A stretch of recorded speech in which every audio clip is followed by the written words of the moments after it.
Ideation. How do we need you in a time of crisis?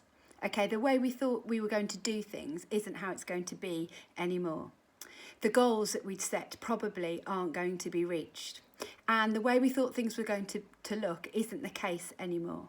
That's another way of describing a crisis, and that's just where you come in. Because you don't think like the rest of us think anyway. You think innovatively, differently, in an out-of-the-box way with a fresh perspective. And when things don't look like we thought they were going to look, that's exactly the time that we need a fresh perspective.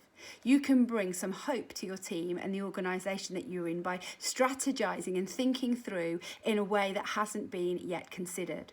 And a new way is exactly what's needed when facing new crisis and new challenge that nobody has the answers to just yet. You love dreaming up new solutions, you love innovating, so really put that to the test in a time of crisis and really lean into this strength and help others gain some hope and some perspective.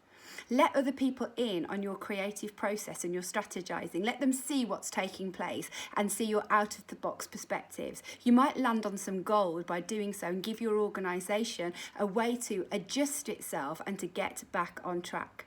Make sure you take the time out that you need to let your creativity flourish. I know it's something that can't just be called upon in an instant, and you need to take some time to think, to talk, to consider in order to bring these innovations and these ideas. When it comes to friends and family facing a crisis, they too may think that they've considered all the paths and options available to them. But actually you may come up with a plan B or C or D that they've just not thought about before. Your fresh perspective may give them again that sense of hope and a way to innovate that sees them get through a time of difficulty in a way they'd never considered.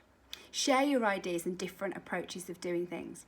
And when it comes to a community, they hit crisis because actually what they've done before just didn't work. So when they're facing a crisis, they need to try something different and need somebody with the confidence to try different in order to make a change in the crisis that they're facing. You need to respond to the emerging crisis with hope and vision that many other people would just not even be able to imagine like you do. Your alternative route might just bring some very much needed light at the end of the tunnel. Now, new innovative ways aren't processed so well always by really practical, down-to-earth, factual people. Give them time to listen carefully to what you're saying and make sure you take time to hear their concerns. Be ready to recognise you may need some adaptation to get everybody on board. But bring that ideation, because if there was a time that we really need it, a time of crisis is when we need to innovate.